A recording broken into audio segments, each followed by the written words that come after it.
Hello students, welcome to Shweta Yadav Tutorials. Please like and subscribe my channel and hit bell icon for more updates.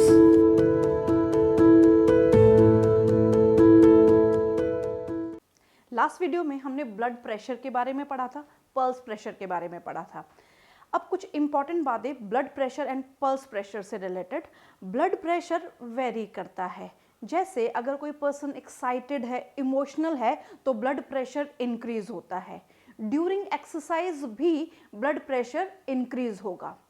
अगर हम किसी चीज़ से डर जाते हैं at the time of fear तो भी ब्लड प्रेशर इंक्रीज होगा, क्योंकि एड्रेनलिन ब्लड प्रेशर को इंक्रीज करेगा।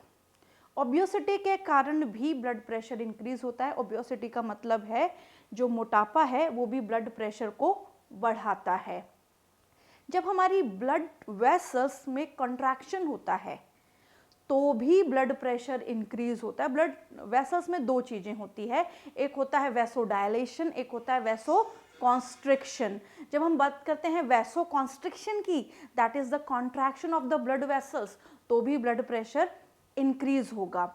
जब हम बात करते हैं मेल और फीमेल्स की, तो मेल और फीमेल को अगर कंपेयर करें तो फीमेल में ब्लड प्रेशर मेल्स के कंपैरेटिव कम होता है। तो यहाँ पे बहुत सारे फैक्टर्स हैं which influence the blood pressure, like exercise, emotion, excitement, obesity, as well as the constriction of the blood vessel or the contraction of the blood vessels, as well as one more thing, that is the sex, that is the male and the female. Next हमने पढ़ा था pulse pressure के बारे में। Pulse pressure is the pressure difference which generate a pulse, यानी कि pressure difference जो pulse generate करता है। एग्जाम्पल अगर हम देखें कि जो ब्लड प्रेशर है उसमें दो होता है, systolic blood pressure and diastolic blood pressure.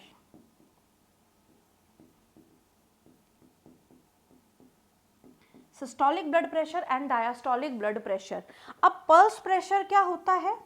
Pulse pressure होता है systolic minus diastolic.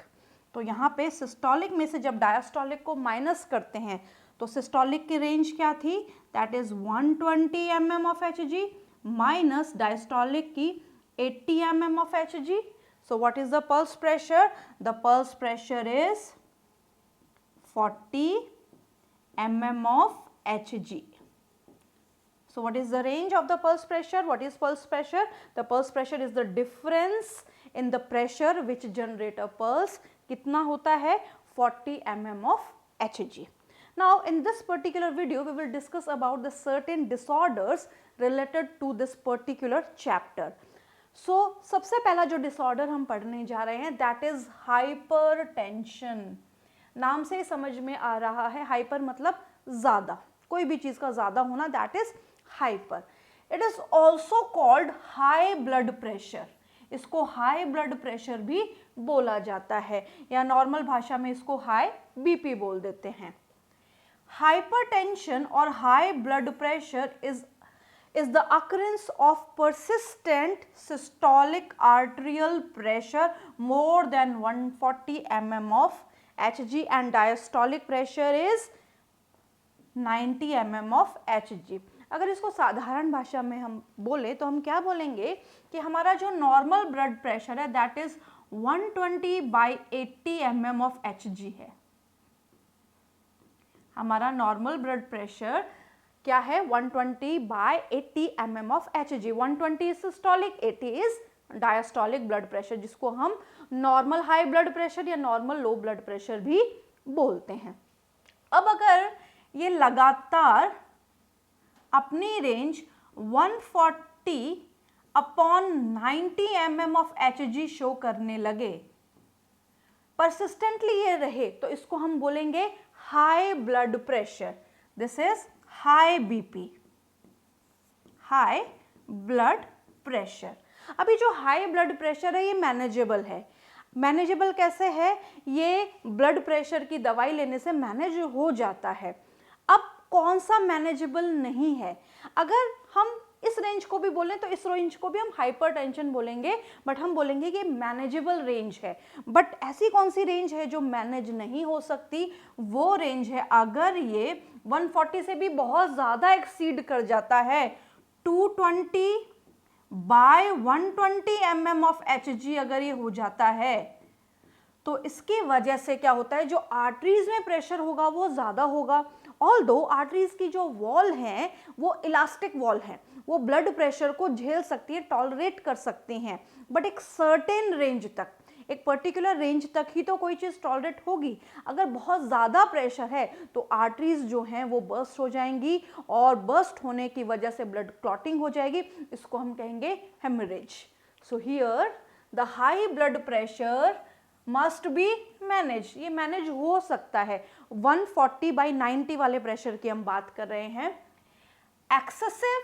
Access high blood pressure से 220/120 mm of Hg इज डेंजरस, ये बहुत ज़्यादा डेंजरस है। It cause haemorrhage in different parts of the body, ये अलग अलग बॉडी पार्ट में हेमरेज कर सकता है। जैसे अगर ऑप्टिक आर्टरी यानी कि आंखों की आर्टरी में हेमरेज करेगा तो क्या आएगी? ब्लाइंडनेस।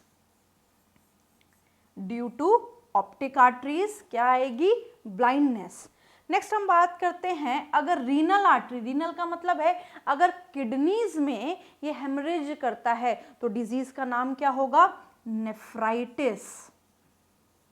और अगर ये ब्रेन रिलेटेड हेमरेज करता है, जिसको हम नॉर्मल भाषा में ब्रेन हेमरेज बोलते हैं, तो वो किस आर्टरी की वजह से होगा? वो होगा सेरिब्रल आर्टरीज की वजह से। तो यहाँ पे जब हम बोल रहे हैं कि ब्रेन में स्ट्रोक आया है या ब्रेन हेमरेज हुआ है, तो उसको नॉर्मल भाषा में ब्रेन हेमरेज या ब्रेन स्ट्रोक बोलते हैं। और थोड़ा सा अगर और टेक्निकल या बायोलॉजिकल लैंग्वेज में बोलें तो हम उसको बोलेंगे सेरिब्रोवेस्कुलर एक्सीडेंट। सेरिब्रोवेस्कुलर एक्सीडेंट किसके कारण होता है? सेरिब्रल आर्टरीज के कारण होता है। तो यहाँ पे आर्टरीज डैमेज हो रही हैं हर केस में, क्योंकि आर्टरीज में प्रेशर ज़्यादा होता है। अब यहाँ पे एक नॉर्मल रेंज पे अगर प्रेशर है तो आर्टरीज में आराम से ब्लड फ्लो होता है। अगर ज़रूरत से ज़्यादा बढ़ जाता है तो यहाँ पे आर्टरीज जो हैं वो रप्चर हो सकती हैं, वहाँ पे ब्लड क्लॉट हो सकता है, जिसको हम हेमरेज बोलते हैं। और अगर ब्लड प्रेशर बहुत ज़्यादा एक्सीड करता है तो ये डेंजरस होता है। इसी को हम बोलते हैं हाइपर टेंशन या high blood pressure, excessive high blood pressure. Next हम बात करेंगे हाइपोटेंशन की, यानी कि ब्लड प्रेशर का कम होना। Normal range of blood pressure that is 120/80 mm of Hg। अगर ये रेंज में कम हो जाता है, अगर ये रेंज में 110/70 mm ऑफ Hg अगर ये रह जाता है, यानी कि सिस्टोलिक ब्लड प्रेशर भी कम हो रहा है, डायस्टोलिक ब्लड प्रेशर भी कम हो रहा है, ये हमें ध्यान रखनी है। अगर हाइपरटेंशन या हाई ब्लड प्रेशर है तो सिस्टोलिक और डायस्टोलिक दोनों बढ़ेगा। अगर हम बात करें कि हाइपोटेंशन है तो हाइपोटेंशन में भी सिस्टोलिक और डायस्टोलिक दोनों ही कम होगा, यानी कि एट्रियल प्रेशर कम हो जाता है।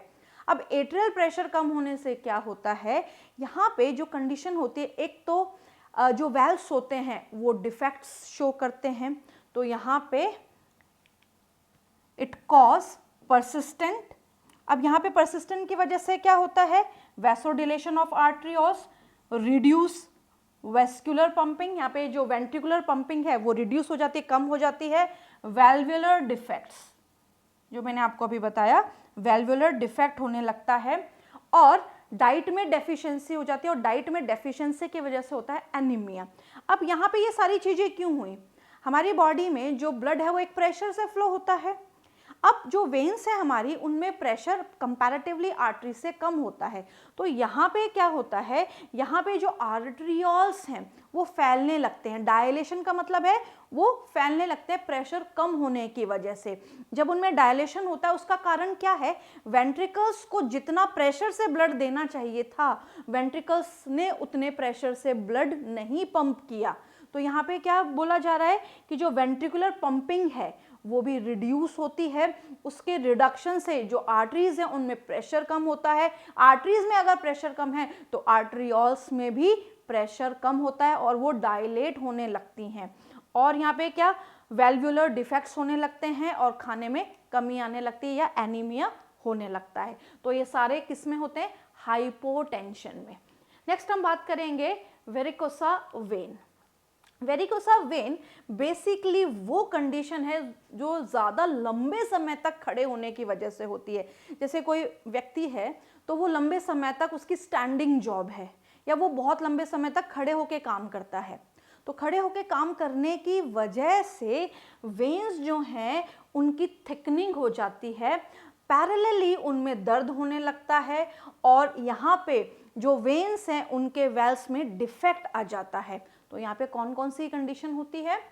ऑन द प्रोलॉन्ग्ड स्टैंडिंग और due to defects in the valves of the vein, very important, vein के जो वेल्व्स हैं उनमें डिफेक्ट होता है, लंबे समय तक खड़े होने की वजह से होता है, वेन्स के थिक होने की वजह से होता है। अब इसमें एग्जैक्टली क्या होता है? इस कंडीशन में जो वेन्स हैं वो डायलेट होने लगती हैं, वेन्स फैलने लगती हैं। जैसा कि हमने वेन्स में पढ़ा था कि जो वेन्स हैं उनमें प्रेशर कम होता है, तो यहाँ पे क्या होता है? ब्लड कैसे फ्लो करता है? ब्लड फ्लो करता है मस्कुलर कॉन्ट्रैक्शन की वजह से। अब यहाँ पे वेन्स में वेल्व्स भी हैं, ये वेन्स है हमारी, इनमें वेल्व्स भी हैं, तो ये वेल्व्स क्या करते हैं? यूनिडायरेक्शनल फ्लो को प्रमोट करते हैं। बट यहाँ पे आ गया वेन्स के वेल्व्स में डिफेक्ट, तो डिफेक्ट आने की वजह से क्या होता है? यहाँ पे जो वेन्स हैं वो फैलने लग जाती हैं और फैलने की वजह से उनकी जो अपीयरेंस है वो ब्लू कलर की हमें लगने लगती है। इसी को हम बोलते हैं वेरिकोसा वेन। कई जगह ये टॉर्चरस होता है, बहुत ज़्यादा वेन्स में पेन होता है, साथ साथ में वेन्स थिक हो जाती हैं और ये ज़्यादातर हमारे पैरों की वेन को इफेक्ट करता है, क्योंकि ये जो पैरों की वेन है इसी पे ही सबसे ज़्यादा हमारी बॉडी का वेट होता है, हमारे पैरों पे ही हमारी बॉडी का सबसे ज़्यादा वेट होता है। तो जो लिम्स की वेन्स हैं वो जब ब्लड को कैरी करती हैं तो उस कैरिंग में यहाँ पे जब डिफेक्ट्स आ जाता है उनके वॉल में तो ये वाली कंडीशन होने लगती है, इसी को हम बोलते हैं वेरिकोसा वेन। जो पैर की वेन है हमारी उसको हम बोलते हैं सिफिनस when. Such when become clearly visible and prominent. ये जो वेन्स हैं ये हमें दिखाई भी देती हैं, ये हमें क्लियरली दिखाई देती है क्योंकि वेन्स सुपरफिशियल होती हैं। अब जब यहाँ पे वेन्स मोटी हो रही हैं, डायलेट हो रही हैं, उनमें डिफेक्ट्स आ रहे हैं तो ये क्लियरली हमें स्किन में विजिबल होती हैं और इनका ट्रीटमेंट भी पॉसिबल है। अब ट्रीटमेंट कैसे पॉसिबल है? उस जगह से वेन्स को सर्जिकली रिमूव कर दिया जाता है। सो दे आर सर्जिकली रिमूव्ड। जब सर्जिकली रिमूव कर दिया जाता है तो उसके रिमूवल से बॉडी को नुकसान क्या होता है? एक्चुअली जो वेन्स हैं उनका पाथवे बदल दिया जाता है तो बॉडी को बहुत ज़्यादा इफेक्ट उससे नहीं पड़ता, क्योंकि वेन्स के वेल्व्स को ठीक नहीं किया जा सकता, हार्ट के वेल्व्स को तो फिर भी बदला जा सकता है, बट पैरों में जो वेन्स हैं या हाथों में जो वेन्स हैं उनके वेल्व्स को चेंज नहीं किया जा सकता। नेक्स्ट हम बात करेंगे हार्ट फेलियर की। Heart failure means the state of heart when it is not pumping blood efficiently enough to meet the needs of the body। Heart failure का मतलब ये है कि जो हमारी बॉडी है उसमें जो हमारा हार्ट है वो मेन पंपिंग ऑर्गन है, वो हमारी पूरी बॉडी में जितने भी ऑर्गन्स हैं उनको ब्लड सप्लाई करता है। जब वो ऐसा नहीं कर पाता, यानी कि उसका कहीं ना कहीं फेलियर है कि वो जिस क्षमता से उसे जो काम करना चाहिए उसने वो नहीं किया, तो उस कंडीशन को हम क्या बोलते हैं? हार्ट फेलियर बोलते हैं। It is sometimes called congestive heart failure. इसको हम समटाइम्स कंजेस्टिव हार्ट फेलियर बोलते हैं। इसको कंजेस्टिव हार्ट फेलियर क्यों बोलते हैं? क्योंकि जो हमारे लंग्स हैं उनके बीच में हमारा हार्ट है। अब जब लंग में कंजेंशन होता है, हमारे जब लंग काम ही नहीं कर रहे, तो उसके जो बीच में हार्ट है उसको ऑक्सीजनेटेड ब्लड कौन देगा? उसको ऑक्सीजन सप्लाई कौन करेगा? उसकी मसल्स को ऑक्सीजन प्रोवाइड करने वाले ने ही काम करना बंद कर दिया है, तो इसीलिए इसको हम क्या कहते हैं? Congestive heart failure. Because the congestion of the lungs is one of the main symptom of this disease. Heart failure is not same as that of the cardiac arrest. मतलब कहने का ये है कि जो हार्ट फेलियर है या जो कार्डियक अरेस्ट है ये दोनों ही अलग है। कार्डियक अरेस्ट का मतलब है कि हार्ट ने बिल्कुल पंप करना बंद कर दिया, बट हार्ट फेलियर वो कंडीशन होती है जब हार्ट की मसल्स को उतना ऑक्सीजन नहीं मिल पाता जितना उसकी रिक्वायरमेंट है। सो when the heart stops beating, heart ने बीट करना बंद कर दिया, दैट इज कार्डियक अरेस्ट। और heart attack, when the heart attack क्या होता है? When the heart muscle is suddenly damaged, heart की जो मसल्स हैं वो एकदम से डैमेज हो जाती हैं due to inadequate blood supply. Inadequate blood supply मतलब कि उनमें ब्लड सप्लाई इनएडिक्वेट हो रही है, ब्लड में जो ऑक्सीजन है उसकी भी कमी हो रही है। तो ये हमने बात की हार्ट फेलियर की। नेक्स्ट हम बात करेंगे कोरोनरी आर्टरी डिजीजेस, जिसको हम बोलते हैं CAD, coronary artery disease. Coronary artery disease, ये दो टाइप की हम डिस्कस करेंगे, atherosclerosis and arteriosclerosis. Actually atherosclerosis is a specific type of arteriosclerosis, ये टाइप है आर्टेरियोस्क्लेरोसिस का। अब यहाँ पे डिफरेंस क्या है इन दोनों में? जब हम बात करते हैं आर्टेरियोस्क्लेरोसिस की, तो आर्टेरियोस्क्लेरोसिस में जो आर्टरीज हैं वो थिक हो जाती हैं, हार्ड हो जाती हैं। The hardening and the thickening of arteries due to deposition of calcium, cholesterol और fatty substance. Fatty substance, cholesterol या कैल्शियम के डिपोजिशन के कारण कहाँ पे डिपॉजिट होगी? आर्टरी की वॉल पे डिपॉजिट होगी। आर्टरी की वॉल पे जब फैटी सब्सटेंस, कोलेस्ट्रॉल या कैल्शियम डिपॉजिट हो जाता है तो आर्टरीज हार्ड या थिक हो जाती हैं, और इस वजह से आर्टरीज की जो इलास्टिसिटी है वो लूज हो जाती है। इस कंडीशन की अगर हम बात करें एथेरोस्क्लेरोसिस की, तो इसमें भी डिपॉजिशन होता है, बट इसमें जो ल्यूमन है, this lumen become narrow. Why the lumen become narrow? The lumen become narrow due to deposition of cholesterol and the fatty substances। तो यहाँ पे जब ल्यूमन नैरो हो रहा है, यहाँ पे जो येलो कलर से दिखाया गया है, this is the fatty substance, और फैटी सब्सटेंस की वजह से ल्यूमन इतना नैरो हो रहा है कि वो ब्लड के आने के रास्ते को ऑब्स्ट्रैक्ट कर रहा है, उसको रोक रहा है। तो यहाँ पे बेसिकली इसको हम कोरोनरी आर्टरी डिजीज क्यों बोलते हैं? बेसिकली इसलिए बोला जाता है क्योंकि ये हार्ट की आर्टरी से रिलेटेड है। हार्ट में जो ब्लड सप्लाई है उसमें हिंड्रेंस डेवलप करती है। तो यहाँ पे हमने बात की कोरोनरी आर्टरी डिजीजेस की। नेक्स्ट हम बात करते हैं हार्ट ब्लॉक। हार्ट ब्लॉक कैसे होता है? हमारी बॉडी में दो टाइप के नोडल टिश्यूज हैं मेनली, तो उसमें एक है एसे नोड और दूसरा है AV node, that is the pace setter और एट्रियोवेंट्रिकुलर नोड। अब ये जो एट्रियोवेंट्रिकुलर नोड है ये डैमेज हो गया। अब इसके डैमेज होने से नुकसान क्या हुआ कि यहाँ पे जब एट्रियास के कॉन्ट्रैक्शन की बात थी तो एट्रियास का कॉन्ट्रैक्शन तो ऐसे नोड ने करवा दिया। वेंट्रिकल के कॉन्ट्रैक्शन के लिए इंपल्स गई एवी नोड के पास, ये रहा एवी नोड हो गया डैमेज। तो ये डैमेज जो है ये हमारी बॉडी के लिए नुकसानदेह है। कैसे है कि ये जो डैमेज है ये हमारे वेंट्रिकल्स को कॉन्ट्रैक्ट नहीं होने देगा। वेंट्रिकल्स का जब कॉन्ट्रैक्शन नहीं होगा तो वेंट्रिकुलर पंपिंग नहीं होगी, बॉडी को ब्लड नहीं मिलेगा। So when the AV node gets damage the contraction do not reach to the ventricles, यानी कि वेंट्रिकुलर कॉन्ट्रैक्शन नहीं होगा। This event is called heart block. इस इवेंट को हम क्या बोलेंगे? Heart block. नेक्स्ट हम बात करेंगे angina pectoris. Angina pectoris is a acute chest pain. हमारे चेस्ट में पेन होना, हल्का पेन होना is known as angina pectoris. इस कंडीशन में क्या होता है? When no enough oxygen is reaching the heart muscle.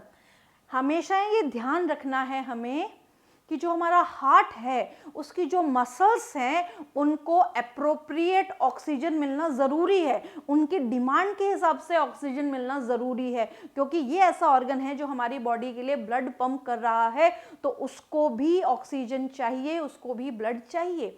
तो यहाँ पे क्या होता है कि जब ऑक्सीजन नहीं पहुँच रहा है तो यहाँ पे क्या कंडीशन आ सकती है, एंजिना पेक्टोरिस कंडीशन आ सकती है। किसमें देखा जाता है, ये middle aged people and elderly peoples में देखा जाता है। मायोकार्डियल इन्फ्रैक्शन, जिसको हम बोलते हैं हार्ट अटैक, मायोकार्डियल इन्फ्रैक्शन और heart attack is due to inadequate blood supply. तो सारी जो चीज़ें हैं वो ब्लड सप्लाई पे डिपेंडेंट हैं कि अगर ब्लड सप्लाई ढंग से नहीं होगी तो ऑक्सीजन नहीं मिलेगा, और ऑक्सीजन नहीं मिलेगा तो हार्ट मसल्स काम नहीं करेंगी। तो यहाँ पे भी वही केस हो रहा है, और इसी वजह से इसको हम क्या बोल रहे हैं, हार्ट अटैक या myocardial infarction. This is all about the different types of disorder related to this particular chapter. In the next video, we will discuss about a portal system.